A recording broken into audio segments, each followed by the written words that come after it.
Muita paz a todos, que Jesus nos abençoe, que os bons espíritos possam nos auxiliar nas reflexões que abordaremos sobre esse tema que o nosso irmão acabou de mencionar, educação para a paz.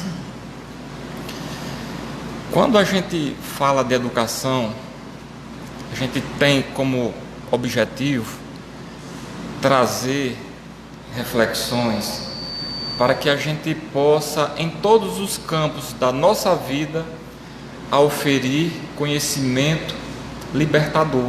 Foi o que Jesus nos transmitiu nas suas mensagens há tanto tempo. E a paz é uma necessidade da criatura humana, todos nós. Numa sociedade que se encontra adoecida, com valores invertidos, nada melhor então do que a educação para a paz. Muitas pessoas dizem acreditar na paz, mas será que a gente acredita mesmo e faz alguma coisa para que se estabeleça? A gente vê os conflitos surgindo sobre vários aspectos, e então é nesse prisma que a gente vai trabalhar. O homem já progrediu muito. Se a gente olhar ao longo da história, é o que o homem já fez e faz. A gente, em 69, lançou o homem à Lua. O homem foi no solo da Lua e voltou para casa. É uma coisa grandiosa. Os telescópios, a gente tem imagens aí de satélites fora do sistema solar, uma coisa gigantesca que foge ao nosso, qualquer parâmetro de conhecimento aqui da Terra. Coisa grandiosa, Sol existente, que o nosso Sol, que é enorme, se torna um grão de areia. Então tudo isso é uma obra de um Deus amor. Mas nesse progresso científico, a gente vê também na ciência médicos fazendo cirurgia na mulher grávida, no bebezinho, ainda na barriga da mãe. Você veja como a gente progrediu, evoluiu na área da intelectualidade, no campo da ciência. A gente viajou no macrocosmo, como eu falei, viajamos no microcosmo, mas ainda assim, diante desse progresso todo, nós nos constituímos uma sociedade ainda adoecida. O meio ambiente degradado, crianças morrendo de fome, guerra, o meio ambiente, poluição. E então, por quê?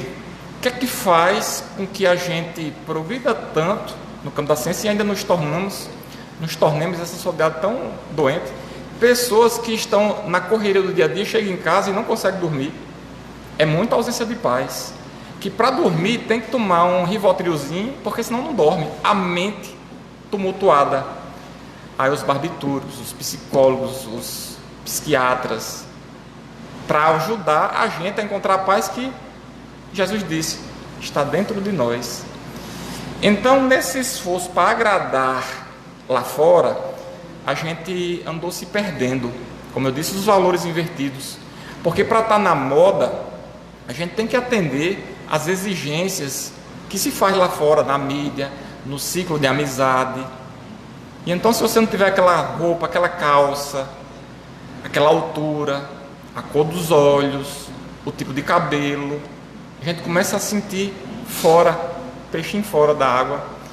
E a gente então começa a, às vezes, se torturar para atender essas exigências. Mas enfim, tudo isso passa por um processo de educação que desde pequenininho, a criancinha, quando aquele espírito danadinho que reencarna, que recebe os pais então essa criatura, que possa orientá-lo pelos valores. E o modelo e o guia de toda a humanidade para um caminhar seguro, só há um. Se chama Jesus. O Evangelho de Jesus traz lições preciosas para o espírito imortal. Esta roupa que a gente veste quando reencarna, ela dura muito pouco. E então a gente às vezes se confunde, a gente pensa que é a roupa, mas nós somos o interior. E a gente começa a cuidar da roupa, do corpo, muito mais do que o interior. E aí surgem então essas distorções que acabam por muitas vezes nos escravizando e deixando-nos doentes, violentos. Quando a gente então nasce, aquele espíritozinho que a mãe gerou, que deu de mamar, que vai botar para dormir, ninar. Eu lembro de uma canção, talvez já esteja em desuso, mas mamãe balançava a rede ali na rua do Alto Conceição, esqueci o nome, casa de vovó. Estava para dormir cantando uma música que eu morria de medo. Nana, neném, que a cuca vai pegar. Eu morria de medo. E tinha outra que ela cantava, mas é porque a cultura de violência vai, e a gente, subliminamente, a gente não percebe. E eu morria de medo. Crianças morriam de medo. Mas era o cantar, era o ninar. Boi, boi, boi, boi da cara preta, pega essa criança que tem medo de careta também. É assustador isso para uma criança. E tinha outras canções, a mãe acalentando, cantando isso e apavorando as criancinhas. E então, depois dos ninazinhos, existem aquelas historiazinhas. Tem outros, né? Os cantos também. As histórias de Chapeuzinho Vermelho, por exemplo, melhoraram com o tempo, porque via que era terrível. Antigamente, Chapeuzinho Vermelho ia deixar, né, doces para a vovozinha. No caminho, o lobo a violentava e ia e comia a vovozinha. No meu tempo não era assim. No meu tempo ela conseguia sair, o lobo comia a avó, se passava pela avó e queria pegar Chapeuzinho, mais modificado, porque agora a vovozinha já foge do lobo e se esconde no guarda-roupa. Atirei o pau no gato, o gato não morreu, também já melhoraram a musicazinha, essas canções que matavam. Não atira o pau no gato. É um processo de educação, porque mesmo nessa inocência a gente vai constituindo desde pequeno cultura de violência. No Ocidente, no capitalismo, existe muito isso e a gente nem percebe. Hoje em dia, a gente assiste TV em casa, os noticiários são trágicos. E então a gente chega, liga a televisão, vai almoçar e noticiando as mortes e os nossos filhos assistindo, e a gente nem percebe. E tá lá, mataram um, mataram dois, porque dá ibope. Então tudo hoje em dia foca a divulgação da violência porque a gente gosta da ibope. E os valores, as questões morais, está em desuso, está lá embaixo, não tem ibope. Você publica, quer ganhar muito seguidor, né? Hoje em dia é uma briga pelos Instagram, Facebook, seguidor, curtida. Só publicar 3 coisas que todo mundo vai gostar. Comédia, faça uma munganga, bota lá que todo mundo quer assistir. Violência, noticia alguma tragédia lá na China, todo mundo vai curtir, vai olhar, vai 1000 visualizações, muitas. Ou então questões envolvidas à sexualidade, sexualidade, violência e comédia. Se você colocar alguma coisa, Jesus não tem que ver. Se olhar, não tem ninguém curtindo nem olhando, não tem. O Big Brother Brasil, 20ª edição, o povo não pode dizer isso porque intelectual não assiste, mas todo mundo assiste. 20ª edição tem muita audiência. E a gente não pode falar para os amigos porque isso soa como pessoas que não têm intelecto. E então a gente vai vendo que muitas vezes nessas redes sociais a gente se porta como outra pessoa. A gente constituiu aquele outro ser, que tem amigos ali, mas quando se passa um pelo outro nem se fala, nem se cumprimenta. Mas chega em casa, oi, tudo bom? Conversa, é o melhor amigo virtual. E isso, num patamar de educação, destrói o ser humano, porque nós somos lei de sociedade, sociáveis. A gente precisa do contato, da conversa. Então, no mundo globalizado, a gente conversa agora aqui com alguém lá na China, liga o celular aqui e conversa, mas a gente está distanciando dos que estão presentes. E os filhos, as criancinhas estão lá agora com os videogames, os celulares e perdendo o contato com o mundo. Pois bem, então as cantigas de niná, as historiazinhas, Samba Lelê está doente, está com a cabeça quebrada, aí Samba Lelê precisa de uma boa palmada. A gente vai assistir os filminhos pequenininho. Papalégua é mau caráter. Tom, o rato, bate em Jerry, o gato. Pica-pau, mau caráter. E então a gente está lá assistindo essas coisas e nem percebe, né? A gente vai para os videogames. No meu tempo era Atari, Pac-Man. Hoje em dia tem jogos que se aconselha a psicologia a não deixar os filhos brincarem, porque corta a cabeça, corta as tripas fora. A baleia azul não pode, tem que ter um cuidado, porque são jogos violentos hoje em dia que a gente tem que ter esse cuidado. E muitos de nós que não se preparou para assumir essa postura de receber, mas por necessidade recebe, a gente esquece de ensinar, de educar. Aí então o que faz? Coloca na escola, se for de integral, melhor ainda, porque a gente chega em casa cansado, não vê, pronto, dá a benção e vai, e benção também está errado. E só vê o filho no final de semana e quando tem tempo. E vai culpar a escola, porque muitas vezes a gente coloca o filho na escola para receber os valores, e é lá que ele aprende os maus valores, os maus hábitos.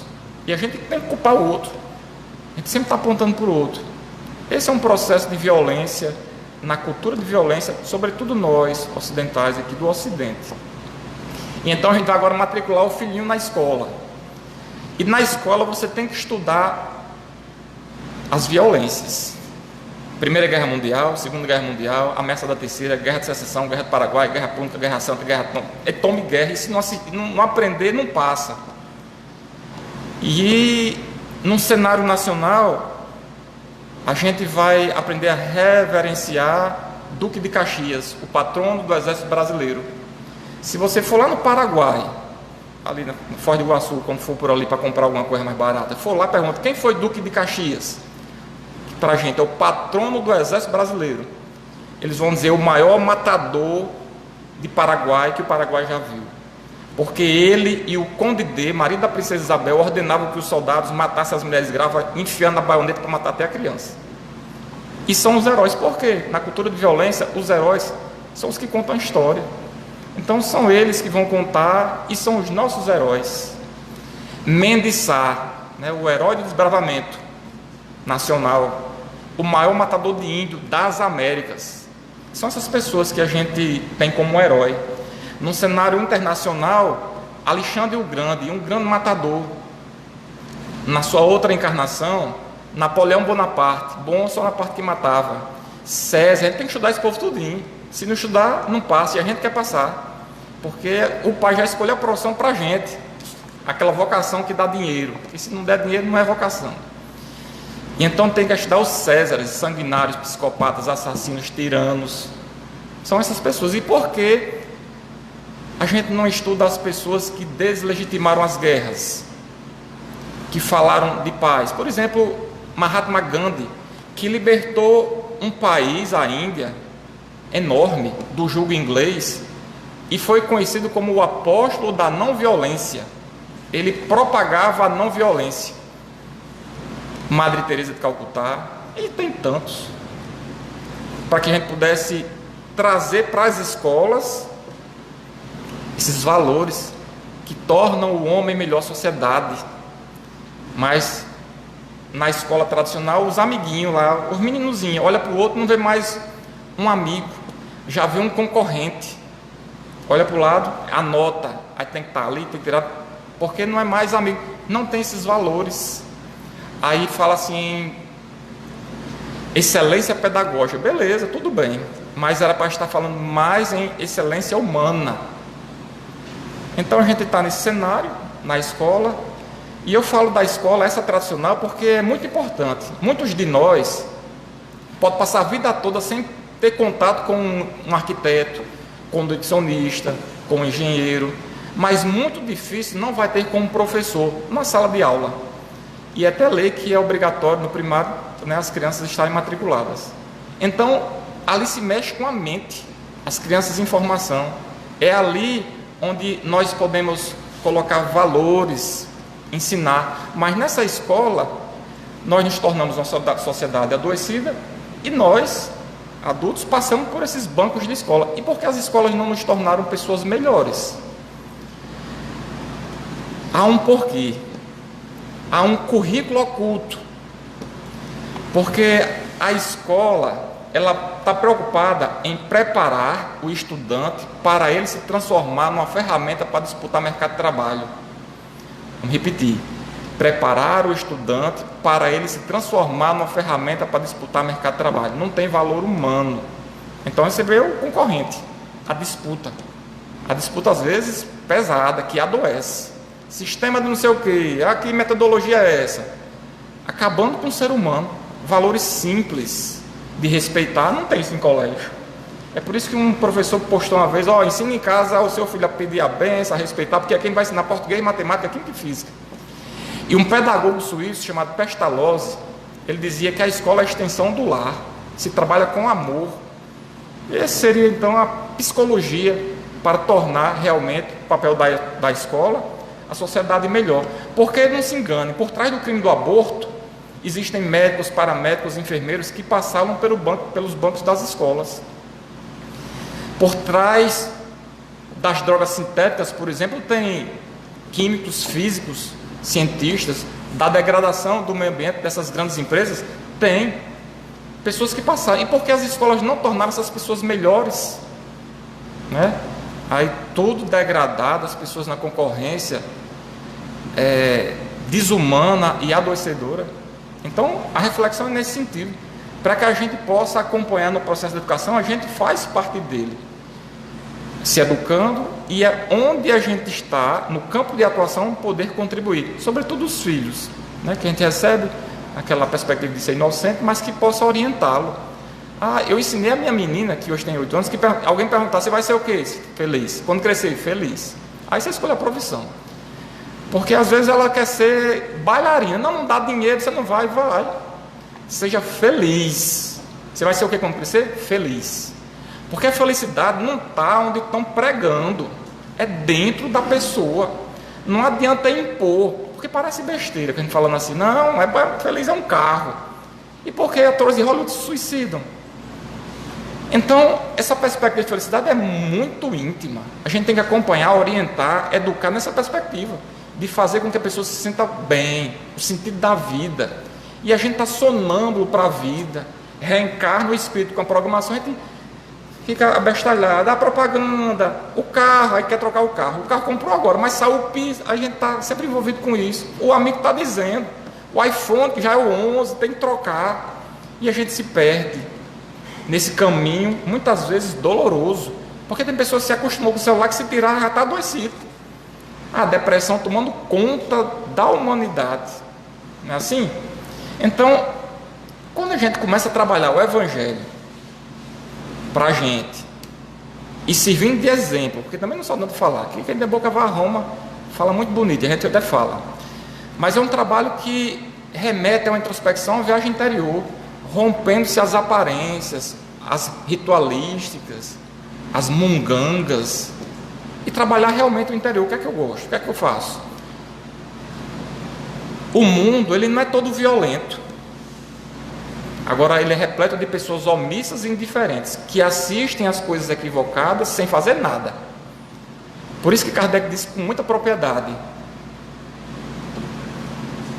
as pessoas que cometem o mal são poucas, mas os omissos, eles também são responsáveis. Porque fazer o mal não é apenas fazer o mal, é deixar de fazer o bem quando possível.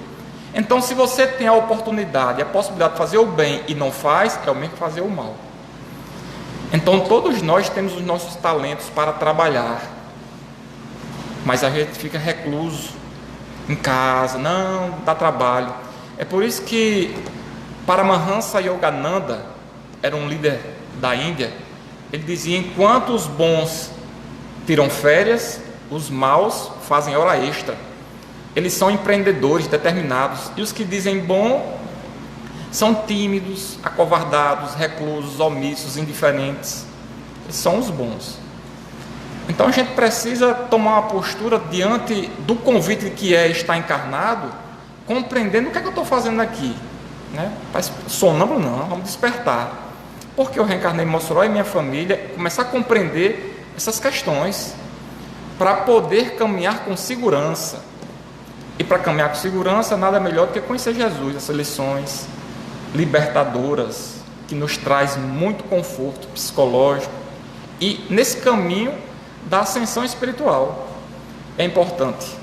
Então, diante desse cenário violento que a gente foi na cantiga de Niná, nos videogames, nos filminhos, na educação tradicional, a gente se tornou adulto. Aí surge um conflito, qualquer que seja, um acidente de trânsito ali, um carro bateu no outro. Qual é a nossa motivação para resolver o problema? É violenta. Tem pessoas que acordam já armadas, diz na linguagem de um amigo meu, está armada. Se você der bom dia naquele dia àquela pessoa, por que você está me dando bom dia? Você nunca deu. Já está brigando. Tem pessoas assim. Então, a motivação para resolver um problema é violenta. As pessoas querem se armar para dizer com a falsa ideia da paz. Então não está estudando o Evangelho segundo o Espiritismo. Não está estudando o Evangelho. Porque foi justamente o que Jesus ensinou ao contrário. Porque Jesus foi crucificado e ele não disse, vamos invadir ali, vamos lá em Herodes. Não, ele disse assim, lá na cruz, pregado para os assassinos e para eles, Pai, perdoa-lhes, eles não sabem o que fazem. E então, os homens de bem, está tudo desarmado, os bandidos estão tudo armados. E eu pergunto, cadê o homem de bem? Nesse planeta, no jardim de infância, não está aqui. Se a gente fosse bonzinho, a gente estava em outro planeta. Porque na escola, numa creche, jardim de infância, que é o nosso planeta espiritual, falando, não tem doutor, não tem pós-doutor, não tem. Aqui é o patamar aí. O que é que dizem os espíritos? Somos espíritos que reencarnamos, predomina a matéria sobre o espírito, é a característica. E somos propensos ao mal, é o nosso patamar espiritual. Melhorou, rapaz, eu quero ser bonzinho, quando desencarnar, talvez nem encarnar aqui, você vai morar no orbe adequado ao seu patamar. Está reencarnado no planeta Terra, você não está muito elevado espiritualmente. Reencarnou no Brasil, presta atenção. O Brasil, nessa perspectiva espiritual, é um hospital. A gente reencarnou lá fora, deu problema, foi corrupto, assassino. Jesus diz, vá para o Brasil, meu filho, ali é o hospital que eu estou tratando. Brasil, coração do mundo, pátria do Evangelho. Está lá explicando. Um cuidado especial. Jesus designou um espírito, Ismael, para tomar conta desse hospital. Brasil, coração do mundo, pátria do Evangelho. Aqui está reencarnando os generais, os assassinos, os bandidos, os corruptos, está tudo aqui. Então, nessa perspectiva é que a gente vai trabalhar o nosso potencial, porque não adianta fazer apenas rituais, atos exteriores, porque Deus conhece o nosso interior, sabe o que a gente vem fazer numa casa espírita, sabe o que a gente sai, o pensamento, a vontade. Às vezes a gente não pode falar, até pela questão de respeito, mas Ele conhece o nosso interior, as nossas necessidades. Eu vou para lá porque saber o que é que a gente faz numa casa espírita, o que é que a gente está buscando, né? Então, cada um trabalha de acordo com as suas possibilidades, porque senão transformação moral reformada vai ser tortura íntima, e não pode ser assim. A pedagogia divina, no melhoramento da criatura, é tempo e amor. É claro que a gente tem responsabilidade pelos nossos equívocos. Não adianta você se equivocar e pedir para o outro carregar o seu equívoco, não. Se você equivocou, nessa lei divina perfeita, você vai ser responsável. E compreendendo isso, a gente vai ter força para resignar-se e compreender. Recente não, acho que está com 1 ano e pouco aqui em Natal, capital do nosso estado, nessa divulgação pela mídia de crimes, e eu assisti, não lembro qual foi o jornal, de 2 jovens que foram praticar um assalto e naquele dia deram azar. A população pegou. Porque se a gente estiver em casa dormindo e um ladrão pular o muro, a gente vai gritar para o vizinho, ei, chama a polícia, pega, mata, bate. E se pegar, foi o que fizeram em Natal. Amarraram os 2, tiraram a roupa e saíram agredindo, tangendo. Numa das pontes, eu também não sei qual é, não me recordo, mandaram eles pularem da ponte. E pularam os 2, não morreram. E essa é a reação da gente que quer, pelo menos pensa, né, que é pessoa de bem que está fazendo certo. Justiça com as próprias mãos. Não foi o que Jesus ensinou, como eu disse. Mas é muito difícil. Fazer o que Jesus ensinou é muito difícil. Mas depende do seu foco, da sua motivação. Porque havia um homem, eu gosto sempre de relatar essa história, que recente, contemporâneo nosso. Ele estava em casa, um senhor já de idade. Um ladrão pulou o muro com um revólver 38 desse tamanho. Apontou para ele e disse, é um assalto, eu quero o dinheiro. Aquele senhor levantou os braços e disse, por favor, não me mate. O ladrão disse, eu quero o dinheiro.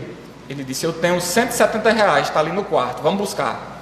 O ladrão foi com ele, ele ficou na porta. Aonde? Ali, debaixo do criado mudo. Mexeu lá, aí embaixo, pegou o pacotinho de dinheiro, conte, para ver se não tem 170, o senhor dizendo. O ladrão pegou, começou a contar, e aquele dono da casa, olhando para o ladrão, disse assim para ele: olha, me deram uma calça de presente que ficou apertada em mim, mas como você é mais magro, eu acho que dá para você. Você não quer não? O ladrão disse: eu aceito.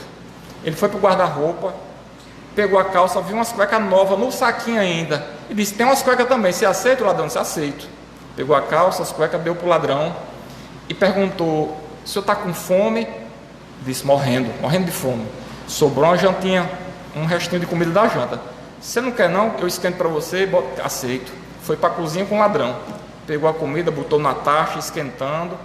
Aquele homem, o ladrão, sentou, botou o revólver em cima da mesa, calça, as cuequinhas. E aquele cidadão, aquele senhor, perguntou para o ladrão: você tem filhos? Tenho, 2. Estão em casa morrendo de fome. Você não quer que eu coloque para você um pouquinho de comida? Eu boto aqui, tem um saco de feijão, arroz, macarrão, cuscuz, farofa. Ele disse: eu aceito. Se viu o ladrão comendo lá, ele foi ajeitando uma sacola, feijão, uma cesta básica. Entregou para o ladrão em cima da mesa, o ladrão comendo. Quando ele terminou, refeito, botou o revólver aqui, pegou a calça, a cueca, o dinheiro, tudo. E quando foi sair, o senhor disse: como é que o senhor vai sair daqui? Ele disse: do jeito que eu entrei, pulando o muro. Ele disse: por favor, pelo amor de Deus, não faça isso, porque se alguém passar na rua, vai pensar que você é ladrão. Toma a chave, o senhor passa, aí fecha o portão e joga a chave por cima e coloca por baixo, e ninguém vai perceber nada. Isso é uma história real, que o ladrão ninguém dá conta quem era, mas a vítima era Franciscano de Xavier, Chico Xavier, que fez nada mais, nada menos do que o seu professor ensinou, e ele foi um bom aluno. Quem é o professor da gente também? Jesus. Porque Jesus era extremado. Ele dizia assim: se alguém lhe tirar a capa, dê também a túnica. Se alguém lhe obrigar a caminhar 1 milha, vá com ele 2. Se alguém lhe bater a face, oferece a outra, o outro lado.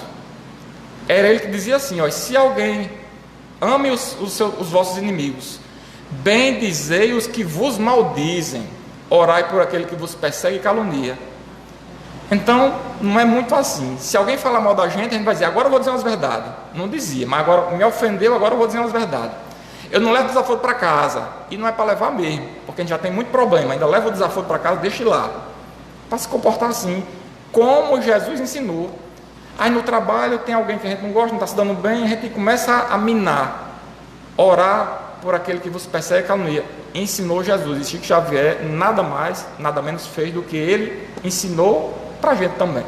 Só que a gente não tem coragem de romper os laços mundanos que nos escravizam muitas vezes e nos tornam então pessoas violentas, como um caso aqui de um acidente de trânsito, porque as pessoas matam por acidente de trânsito, por time de futebol, por separação, por política. Estão brigando. Time de futebol, a pessoa veste uma camisa, aí vai ali, os outros vê e mata, agride e chega às vezes até a matar. Por quê? Por causa do time. Então é uma sociedade ainda muito violenta e nos torna refém do medo. Agora, o nosso comportamento é de levantar a cabeça e enfrentar, porque todas as dores, sofrimento, elas vão passar. É um convite para que a gente possa superar esses momentos difíceis, e vão passar, todos. A gente passa. Estar encarnado no planeta, como eu disse, é viver momentos de dificuldade. Passa um aqui, resolveu, vai chegar outro, e outro. Agora, quando a gente tem uma base boa para passar por eles, aí é diferente, porque a gente vai estar fortalecido, e isso é muito bom para a gente. Gandhi, como eu relatei no início, o apóstolo da não violência, ele, em certo momento, ele se encontrava na Índia, e um soldado disse para ele: passe para lá, por causa da sua cor da pele, a melanina, ela era tido como negro, não podia estar naquele local. E Gandhi, ele disse que não ia sair. E o soldado disse: se você não sair, eu vou lhe bater. Ele disse: eu não vou sair daqui. E pensava assim: mas por que você não vai me bater? Eu não tenho raiva dele. E então o soldado se aproximou e disse: volta. Ele disse: não vou voltar, se quiser bater, pode bater, mas daqui eu não vou sair. E o soldado não contou conversa, pegou tacou na cabeça de Gandhi, que as pernas afrouxou, ele foi ao chão, o óculos caiu, e ele lembrou de uma lição dos seus mestres, que ensinavam a ahimsa, que é a não violência. E diziam os mestres: se alguém lhe agredir, devolva a ele 3 valores, que você vai desarmar.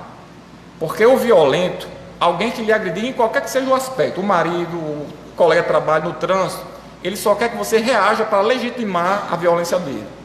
E então os mestres diziam a Gandhi: se alguém lhe agredir, volte a ele 3 valores: ternura no olhar, brandura no falar e compaixão de sentimento. E então, quando o soldado disse: eu vou bater, Gandhi disse: eu vou ver se essa ahimsa que os mestres diziam funciona. E então, ternura no olhar é olhar para o agressor com um olhar de apaixonado. Você murcha os olhozinhos. Brandura no falar, você não altera a voz, não coloca raiva nem ódio. E compaixão de sentimento, você não se ofende com aquela atitude do ofensor. Pior para ele, não seja você o ofensor, o agressor. Então Gandhi olhou para o soldado tacou o bastão, né? Gandhi foi ao chão, aí disse: eu acho que não foi suficiente, eu vou melhorar aqui um pouquinho o olhar para esse soldado. E então se levantou, e o soldado disse: vá para lá, senão bato de novo. E Gandhi ficou olhando para ele. O soldado deu outra burdoada, que agora quebrou a perna do óculos, o sangue escorreu, ele no chão, e ele disse: eu vou melhorar essa ternura, essa brandura, essa compaixão. Levantou, olhou para o soldado, o sangue escorrendo, o soldado bateu: volte. E Gandhi disse: eu não vou sair daqui. E sempre perguntava: por que você não faz isso comigo? Eu não tenho raiva dele. E o soldado bateu e recuou. E Gandhi naquele momento disse que deu vontade de gritar para o mundo: a ahimsa funciona, a não violência, ternura no olhar, brandura no falar e compaixão de sentimento. Uma senhora muito bem casada procurou Chico Xavier e dizia: Chico, eu amo o meu esposo e eu sei que ele me ama, mas a gente briga muito, todo dia uma briga por causa do feijão, que eu faço preto, ele quer verde, é o arroz, tudo, e a gente está sempre brigando, estou vendo a hora a gente se separar. E Chico disse: olha senhora, tem um espírito familiar, amigo, dizendo que na hora que seu marido for dizer alguma coisa com a senhora, você pegue e use a água da paz. E ela saiu atrás de comprar essa água da paz, não achou em canto nenhum e voltou para Chico. Aí disse: Chico, eu já rodei todo o canto, supermercado, farmácia, não encontro essa água da paz. E Chico, achando graça, disse: senhora, é água potável. Na hora que seu marido começar a dizer coisa com você, você pega o copo d'água e enche a boca de água, nem engule nem cuspa, fica com água na boca até ele parar. Enquanto não parar, você nem cuspa, depois que ele parar, você pode cuspir ou engolir, você que sabe, pronto. Porque a briga, contendo, tem que ter 2. E como eu disse, o que está agredindo, ele quer que você reaja para legitimar. E às vezes até reverte, né, a confusão, colocando a culpa no outro. Então são nessas posturas que a gente vai encontrar esses exemplos inspiradores, possível de superar, né, essas questões aí que estão colocadas de forma equivocada sobre a violência. No mundo em que Safadão, né, que é o nome de um cantor, uma banda, faz sucesso, e as coisas que têm valor parece que está equivocado, que o certo virou errado, o errado é que é o certo. Pedir a bênção a uma pessoa de idade, conforme a gente da minha época se dava, hoje em dia está também em desuso. Respeitar, bom dia, boa tarde, boa noite, não tem mais isso. Então dentro de casa a gente está se equivocando. E é preciso a gente começar. Se está equivocado, vamos começar de agora. Chegar em casa, reúne a família e começa a fazer o evangelho no lar. Ah, não quero. Faça sozinha. Faça sozinho. Na perspectiva de pedir auxílio. Porque tem coisas que acontecem que fogem ao nosso alcance. Foge. Mas o que a gente pode fazer, a gente faz. Teve um caso de um reitor no estado de Minas Gerais, porque 2 estudantes de direito, eles brigaram, foi às vias de fato. Então o reitor, quando soube disso, ele foi olhar a ficha deles e eram os melhores estudantes da faculdade dos últimos 30 anos. E então ele mandou chamá-los para entrevistar, porque essa briga via de fato, talvez até por vaidade um com o outro. E então chegou o negro entrou e em tom de brincadeira disse: Eu apanhei, mas dei também, depois eu peço desculpa e tá bom, tá tudo bem. Saiu. Outro momento o banco entrou e disse: esse negro sujo, ele tem sorte porque eu optei pela magistratura. Se eu tivesse optado pela academia, um noivo desse nunca entraria aqui. E despejou lá todo o seu ódio, preconceito, rancoroso, tudo com ele. Então o reitor voltou e disse: meu Deus, que espécies de seres humanos nós estamos formando nas nossas universidades, porque eles podem passar os melhores concursos, ser os melhores advogados, o que quiserem, mas serão péssimos seres humanos, rancorosos, vingativos, odientos. Então passa também por isso. A gente, como eu disse, coloca na escola para educar, muitas vezes é lá que ele aprende os maus hábitos. E até o sentido das palavras são diferentes, de instrução com educação. Instruir vem de instruire, que quer dizer reter, guardar, colocar para dentro, internalizar. E educar é o contrário, é expor, exteriorizar, é passar para lá. Então é por isso que muitas vezes a gente confunde os papéis. E os papéis, eles são bem definidos, do pai, da mãe, do filho, onde a gente se encontra, o que tem que fazer. E o referencial, volto a dizer, nós encontraremos sempre em Jesus. A leitura, a gente fala isso, parece, não, isso é bobagem, a gente sai daqui e continua fazendo as mesmas ações equivocadas. Já estamos organizando o carnaval, as turmas se reúnem com muita facilidade para programar. A poder, olha, você pega ali, é uma coisa encantadora essa organização.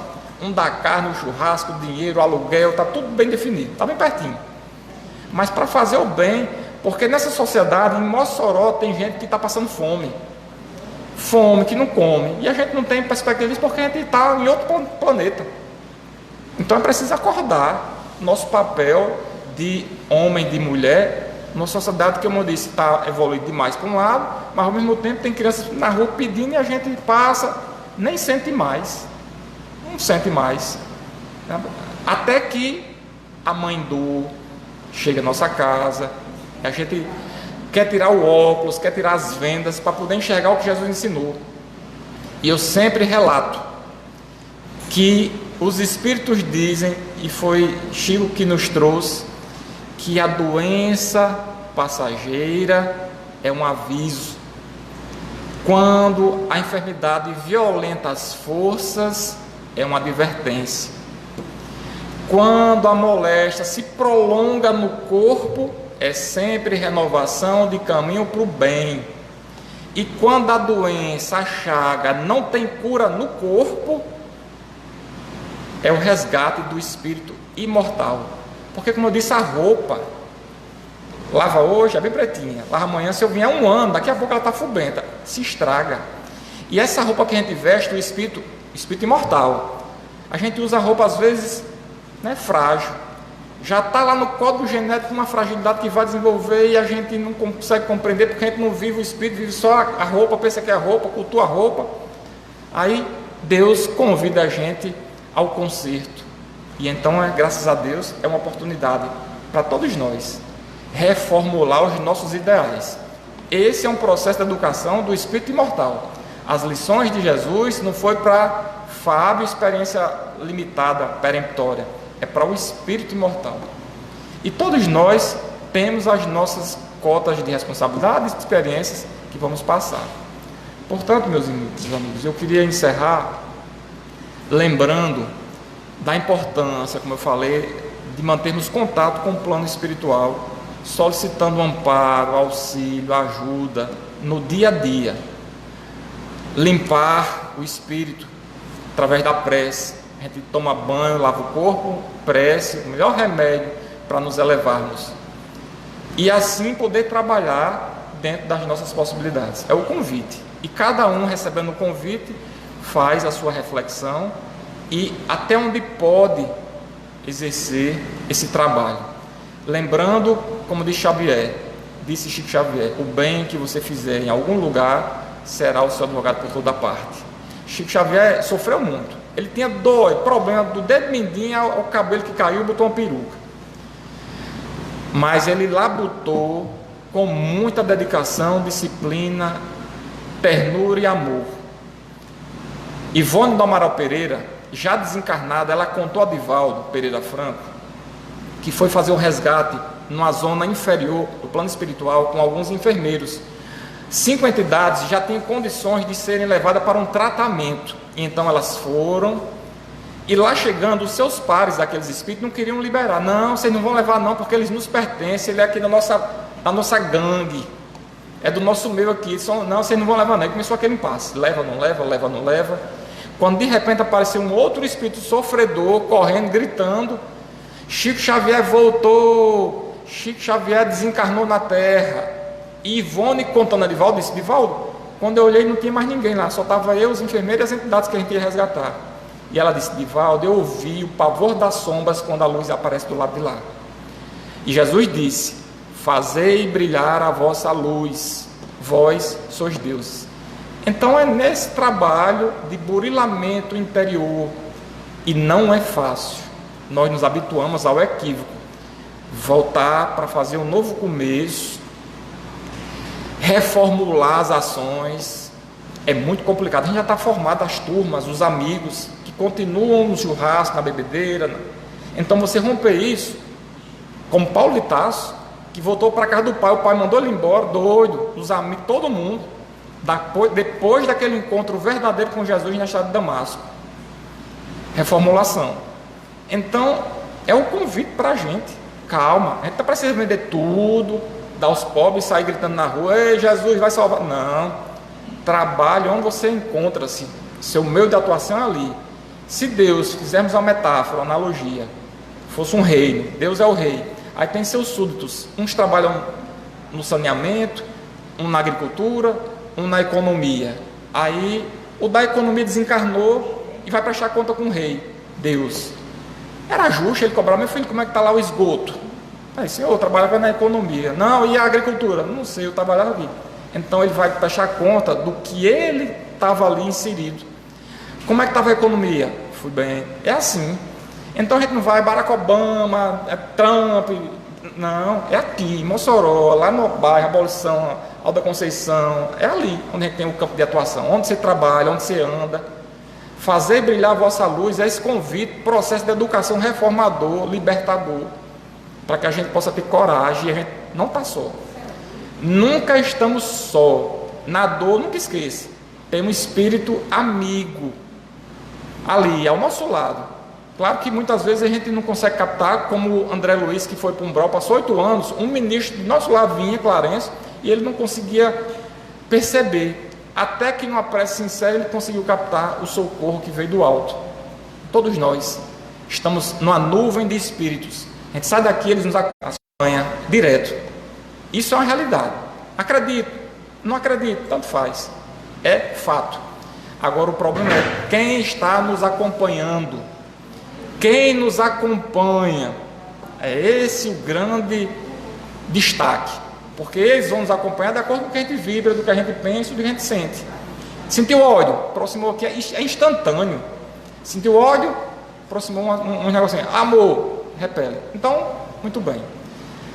Vamos finalizar pedindo a Deus que nos fortaleça para perseverar no caminho do bem, nesse processo de educação que conduz à paz, para sermos melhores homens, melhores pais, melhores esposos, esposas, filhos, profissionais, que a gente possa ceder um pouquinho do nosso tempo para nos reunir entre amigos, para falar de Jesus, uma leitura agradável, uma reunião salutar. É o que mais falta a essas pessoas, e muitas vezes, né, do equívoco de se reunir apenas para a frivolidade e viver o psiquismo equivocado na dor e no sofrimento. Então que Jesus nos abençoe e nos fortaleça hoje e sempre.